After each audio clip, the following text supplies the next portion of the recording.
Olá, bom dia. Eu vou apresentar um seminário sobre federalismo e educação. Meu nome é Felipe Giannini Mendonça e essa apresentação é feita para a Universidade Federal do Rio Grande do Sul, a URGS, para a disciplina de Economia do Setor Público do professor Robert Turretiato.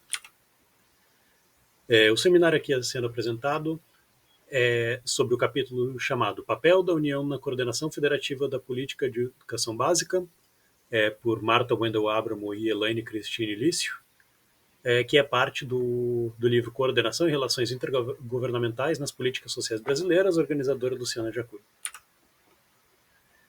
Então, primeiro uma introdução, conforme observado no livro. A Constituição Federal de 88 estabelece o papel da União como coordenadora de políticas sociais, que são orientadas por princípios de universalização e equidade. A implementação dessas políticas nacionais são coordenadas entre os entes federativos, que são a União, os estados, incluindo o Distrito Federal e os municípios, e o princípio da descentralização, que tem responsabilidades compartilhadas, e aí a Constituição tem essa questão que as competências, pelo menos inicialmente, não eram claramente distribuídas. Então, as competências são distribuídas de forma não muito específica entre esses entes federativos. A repartição de receitas e competências limita a capacidade de coordenação do governo federal. Geração de competição intergovernamental, que é a manutenção de desigualdades regionais e desenvolvimento não equitativo nacionalmente, que é um dos problemas da descentralização. E isso gera tensões no federalismo e evidencia contradições, como observado ali no livro, essa é uma citação. Tais aspectos tensionam o federalismo e trazem à tona seus elementos aparentemente contraditórios: autonomia e unidade, uniformidade e diversidade. Ou seja, está falando um pouco sobre essa contradição entre um modelo universal, mas ao mesmo tempo descentralizado, que gera essas tensões e essas desigualdades quase que naturalmente. Então o livro fala dos desafios à coordenação federativa. Descentralização fiscal, que é algo que está na Constituição Federal de 1988, limitação de gastos pelo governo federal, municípios têm autonomia fiscal, política e decisória na implementação de políticas. A falta de incentivos à cooperação entre entes federativos, então faltam incentivos, faltam instrumentos para isso também. E educação descentralizada presume a coexistência de sistemas independentes entre os níveis de governo, então municipal, estadual e federal. Então, para poder existir uma coordenação, há necessidade de cooperação, que não é necessariamente desenhada nesse desenho original da Constituição Federal. A adoção de um sistema múltiplo, em contraste com, por exemplo, o Sistema Único de Saúde, que é o SUS, traz desafios. Então, o que eles estão observando aqui é que, por exemplo, o SUS é feito de uma forma universal, mais centralizada, enquanto que a educação, nesse desenho original pelo menos, era bastante descentralizado. Falta de clareza no arranjo constitucional para compatibilizar autonomia e cooperação. A Constituição Federal de 88 não deixa claro o papel nem competência de cada ente, nem desenha instrumentos para a cooperação. Então, mais uma citação ali do livro. Embora tenha previsto a elaboração de um Plano Nacional de Educação que integrasse as ações do poder público em torno de objetivos comuns, o texto constitucional original não atribuiu claramente ao governo central uma competência coordenativa, reservando a este a atribuição de normatização geral e a prestação de assistência técnica e financeira aos entes federados para atendimento à escolaridade obrigatória, então considerada apenas o ensino fundamental. A coordenação federativa, que é um termo que eles usam bastante no livro, elas usam bastante no livro, é definida ali também, ali uma citação direta, cooperação no sentido de sinalizar a atuação discricionária e voluntária dos entes do mesmo ou de diferentes níveis de governo visando ao benefício mútuo. Então, mais uma vez, a Constituição Federal de 1988 estabelece objetivos de universalização e equalização das desigualdades regionais, enquanto que o modelo federal pressupõe tanto a soberania dos entes federados quanto a uniformidade nos serviços essenciais. Novamente, uma observação meio contraditória, né? Instrumentos de coordenação precisam simultaneamente buscar alcançar os objetivos da política pública e incentivar a cooperação intergovernamental, induzir as entidades subnacionais a aderirem a diretrizes nacionais. Então, falando um pouco sobre os instrumentos que existem e que foram criados ao longo dos anos ali, anteriormente à Constituição Federal de 1988, não, peço desculpas, não sei porque coloquei ali 96, ensino superior gratuito como função do governo central, que era o Império, instrução primária a cargo das províncias, então esse foi o início, né, do ensino público no Brasil, que deu origem a disparidades regionais ainda hoje presentes. Entidades subnacionais diferentes tinham acesso a recursos fiscais e capacidades administrativas dramaticamente variadas. Então, basicamente, uma situação que também não é diferente hoje, existiam estados muito pobres, estados mais ricos, e quase que naturalmente alguns estados tinham mais recurso, então, para investir na sua educação do que outros. Permanece no período republicano, então, a partir da década de 30, a oferta pública de educação se expande sob um modelo de hegemonia estadualista na provisão dos serviços educacionais primário e médio. Mas, mesmo os governos mais centralizadores, como da era Vargas e do regime militar, não alteram esse paradigma. O ensino básico continua quase que inteiramente sob responsabilidade dos estados e municípios, sem redes integradas, longo período de desigualdade de construção. Ou seja, por toda a existência do Brasil até a Constituição de 88, o ensino era bastante descentralizado, responsabilidade dos estados ou dos municípios, que dá origem a algumas dessas desigualdades também na educação, né? Novamente peço desculpas, não sei porque errei ali dessas duas vezes, acho que eu anotei, eu me confundi com uma data, vai aparecer depois. Então, a Constituição de 88 confere autonomia aos estados para a criação de seus próprios sistemas, mas reconhece um regime de colaboração. No caso, eu botei em aspas porque é o termo que eles usam mesmo. Reserva à União as competências de organização e financiamento do sistema federal e assistência técnica aos estados e municípios. Novamente, como já foi observado, não é clara sobre o que exatamente constitui esse regime de colaboração, não tem instrumentos específicos, o que dificulta o estabelecimento de prioridades comuns, e não confere à União responsabilidade direta sobre o ensino básico. Seu papel se restringe à assistência técnica e financeira, sem instrumentos de coordenação federativa. Ou seja, basicamente a ideia é que a Constituição Federal desenha um modelo em que os municípios e estados são responsáveis e o governo federal seria apenas assistência. Ele forneceria ajuda técnica e financeira para que os municípios e estados implementassem seus sistemas de educação. Emenda Constitucional de 14 de 1996, esse aí foi o motivo que eu errei a data ali, peço desculpas novamente, busca assegurar a universalização do ensino fundamental. Então, ela coloca a definição das responsabilidades dos 3 níveis de governo na gestão da política. Então, determina que a União atue para garantir a equalização de oportunidades e um padrão mínimo de qualidade do ensino. Estabelece a responsabilidade dos governos municipais pela educação infantil, incluindo creches.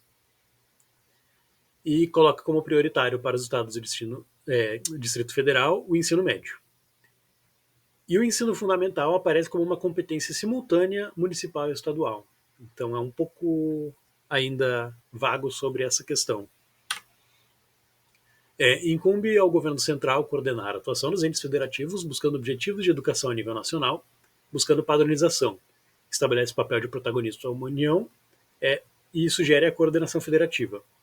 Enfrenta ainda desafios que têm instrumentos limitados, como nós observamos, e falta de controle direto sobre recursos fiscais dificulta exercer o papel de coordenação sobre sistemas autônomos. Não exerce papel direto na oferta do serviço, nem tem autoridade direta ao controle sobre as finanças. Essa emenda constitucional cria o Fundo de Desenvolvimento e Manutenção do Ensino Fundamental e Valorização do Magistério, que é o Fundef.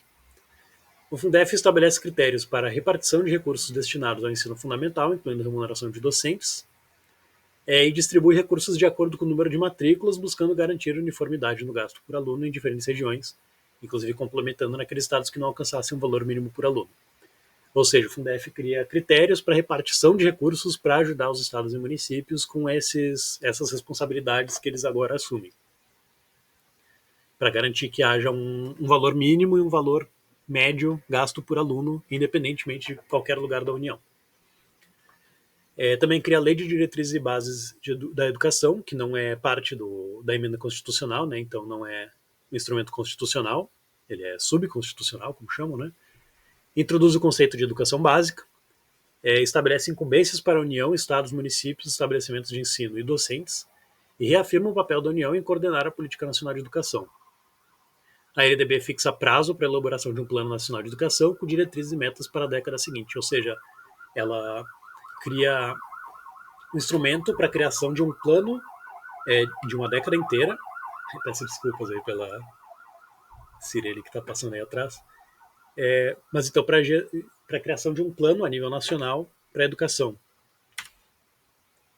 É notável nesse período a adoção de critérios universalistas e mais transparentes para transferências voluntárias, anteriormente marcadas por clientelismo, que seria, então, basicamente, são verbas que não estão necessariamente num orçamento, que agora passam a ter critérios mais justos e mais transparentes, que antes eram marcados por muito clientelismo, né, por, basicamente, conveniência política. Avanços no sistema de avaliação da educação básica, SAEB e do censo escolar, que são importantes para a gerência do Fundef. Introdução de avaliação em larga escala pelo INEP, favorecendo o planejamento da política educacional. E, em resumo, a emenda constitucional 1496 e a Lei de Diretrizes Básicas da Educação aumenta a participação da União, mas em papel regulatório, contribui para a coordenação, planejamento e repartição de recursos, mas oferece poucos aportes financeiros. As emendas constitucionais 53/2006 e 59/2009, então, primeiro a 53/2006, ela tem como foco a ampliação do foco para a educação infantil e ensino médio. Ela expande os critérios do Fundef para toda a educação básica, incluindo a educação especial de jovens e adultos. Então, ela transforma o Fundef no Fundo de Manutenção e Desenvolvimento da Educação Básica e de Valorização dos Profissionais da Educação, que é o Fundeb, ou seja, o Fundef se torna o Fundeb. Ela tem como resultado um aumento de mais de 50% nos alunos atendidos pelo fundo, então é uma expansão bem considerável mesmo, né, do escopo. Aumenta a arrecadação destinada ao fundo, incluindo parcela fixa como contribuição da União. Introduz a noção de ensino básico na Constituição e estabelece um piso salarial para professores em nível nacional. Ela define a ação prioritária de cada ente, destinando recursos a âmbitos específicos. E aí ali um pequeno dado que foi coletado ali no livro mostra que em 2006 o Fundef repassava 400 milhões de reais, e em 2010, 4 anos depois, já no Fundeb, chegava a 9,1 bilhões. Então, realmente é uma expansão bem significativa. E a emenda constitucional 59 de 2009, ela estende o ensino obrigatório público, então agora o ensino obrigatório público de 4 a 17 anos. Introduz o termo Sistema Nacional de Educação, preconizando regime de colaboração entre os entes federativos. Exclui a educação da desvinculação das reservas da União, garantindo a educação como destino de recursos federais. Ela cria um desafio para os municípios, que muitos deles não tinham estrutura para essa nova responsabilidade com o ensino infantil. Então não tinha escolas, não tinha creches, não tinha realmente necessariamente nem os fundos para isso. Essas emendas ampliam o direito à educação e, portanto, a obrigação do poder público fornecer esse serviço. Ela demonstra um compromisso com a universalização de toda a educação básica. E aí, para poder conseguir alcançar esses objetivos, essas novas competências, são criados também novos instrumentos de coordenação. Então, em 2007, é o Plano de Desenvolvimento da Educação, PDE, que tem incentivos, transferências condicionais e coordenação não financeira. O Plano de Metas, Compromissos Todos pela Educação, que é um acordo firmado entre... Acho que isso é um pouco melhor explicado na frente. Mobilização e convergência dos esforços dos entes federativos, priorização de atendimento aos aderentes conforme atingir metas, em um ano 98% dos municípios haviam aderido. Então, tentando explicar um pouco melhor, acho que peço desculpas que eu não coloquei tão bem na apresentação, mas basicamente é um plano voluntário de adesão que é firmado entre o Ministério da Educação e os municípios ou estados, então os governadores ou os prefeitos, que estabelece uma série de metas e para gerar essa cooperação. Uma vez assinado esse acordo, então há essa, digamos, colaboração entre o governo federal e esses governos subnacionais. Tinha um pouco melhor explicado aqui, peço desculpas, uma pequena confusão, né? O Plano de Ações Articuladas, PAR, a adesão do compromisso, então, exige a colaboração da União com redes municipais e estaduais. O PAR levanta dados demográficos, como população, PIB e DH, e educacionais, então, há um âmbito regional, taxa de analfabetismo, situação das escolas, equipe escolar, para permitir um diagnóstico da educação regionalizado e um planejamento. Então, uma vez gerados esses dados, eles geram um termo que é firmado entre o Ministério da Educação e o prefeito ou governador, que depois é executado por programas do Fundo Nacional de Desenvolvimento da Educação, FNDE, com apoio técnico e financeiro do MEC, Ministério da Educação. Índice de Desenvolvimento da Educação Básica, IDEB, ele faz avaliação do ensino através de indicadores de desempenho e proficiência. Tem uma expansão do sistema de avaliação SAEB e coleta de dados, Educacenso, para direcionar a ação e guiar o estabelecimento de metas e objetivos. Então, como dito no livro, ele passa de algo amostral, que era útil, mas também para algo muito mais amplo, assim, para chegar a um senso universal mesmo. E isso permite identificação de desigualdades, que com esses dados, os planejadores, os coordenadores, conseguem realmente ver como anda a educação, não só no momento presente, como numa questão de mudança ao longo do tempo, né? Ao longo de municípios, estados e da federação como um todo. Então, aqui, considerações finais. As alterações observadas demonstram o aprofundamento da responsabilidade do poder público em relação à educação. Isso é explicado parcialmente pela superação de diretrizes estabelecidas, que originalmente era apenas atacar o analfabetismo, depois passa o ensino fundamental, depois a todo o ensino básico, mas também pelas alterações políticas e econômicas que colocam o gasto social e o redistributivismo em foco. A ampliação desse escopo exigiu a criação de uma série de instrumentos capazes de guiar os entes e permitir sua cooperação e coordenação.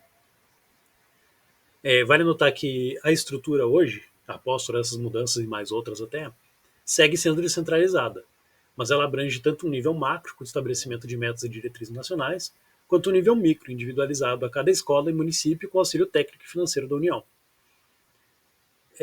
Ela vem apresentando indicadores positivos de avanço de qualidade, então vem dando resultados, e as desigualdades foram reduzidas, isso é algo que pode ser observado com os dados, mas ainda existem. O acesso à educação segue sendo heterogêneo e bastante dependente principalmente de renda familiar e local. Então, o que se observou é que realmente houve um avanço, houve uma melhoria considerável nessa questão da desigualdade, mas ainda há muito trabalho a ser feito. Essa foi a apresentação. Muito obrigado pela atenção